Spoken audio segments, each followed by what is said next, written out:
Hello, welcome to The Print. I'm Amna Begum Ansari. The Uniform Civil Code has long been one of the major promises from the BJP.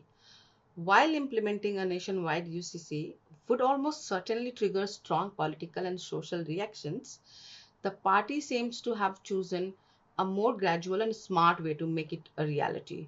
With this move, Assam has become the third BJP-ruled state to move ahead with UCC-related reforms after Uttarakhand and Gujarat. There are, of course, many opinion and debates around the UCC. Some see it as a necessary reform, others see it as a political messaging. But for me, the highlight was the response from AIMM Chief Asaduddin Owaisi, who termed the move as a backdoor imposition of Hindu law on Muslims. The Assam Uniform Civic Code is not uniform at all. It completely exempts tribal communities from UCC's coverage. Every community has the right to protect its culture under Article 29, but why is the tribal's autonomy being protected? This is the imposition of law that no one wants. He had posted on X. This is a backdrop imposition of Hindu law on Muslims. On succession, inheritance, and divorce, the Hindu principles are being imposed.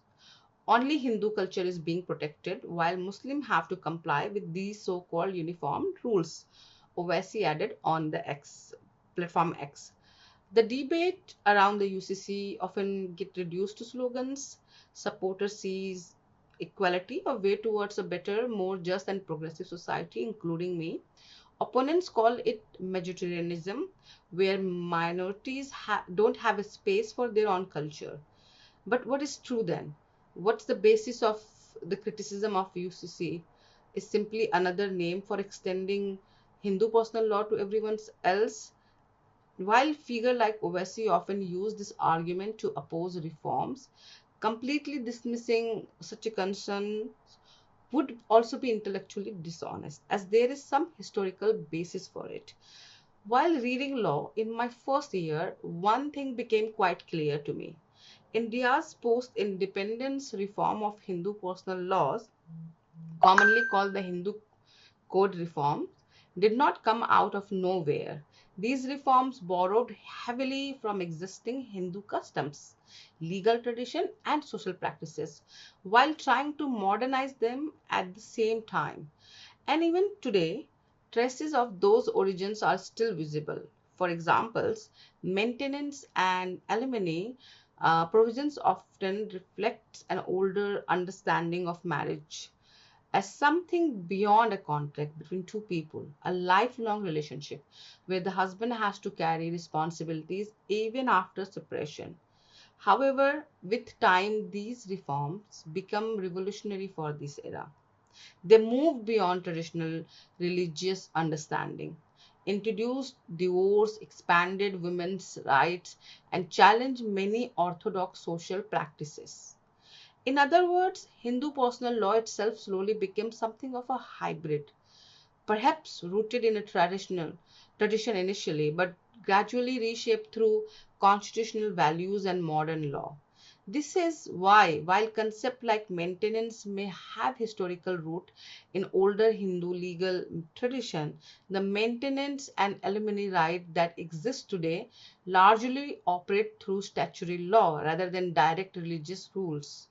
Eventually, the Hindu code reforms changed so much that even if part of this framework are extended to other communities, many of these laws would still arguably remain beneficial from the perspective of women's right and gender equality.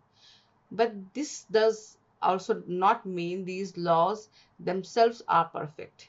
There are still provisions that continue to raise questions.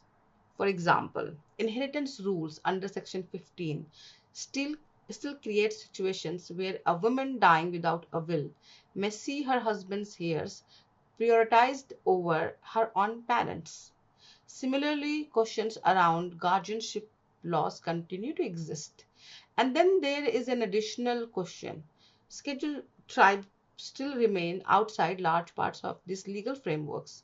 If these protections are important, then why should tribal women be excluded from them? Why should daughters from the scheduled tribe communities deserve different legal protections from every other daughters in India?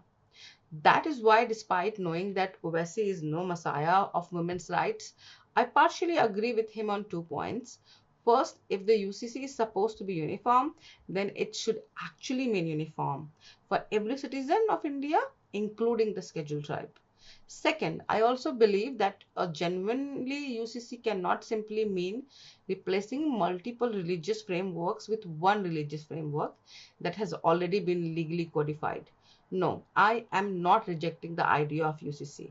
In fact, this is something I have argued for almost my entire life. I am simply arguing that personal laws governing marriage, divorce, inheritance, and maintenance affect fundamental rights, especially gender equality. A democratic state cannot indefinitely maintain different legal standards for citizens simply because they belong to different religious community. The real question, therefore, is not whether India needs a UCC. The question is, what kind of UCC does India wants to build? A genuine UCC should be built around constitutional values rather than religious morality. Its foundation should be human rights, gender equality, individual liberty, and equal citizenship.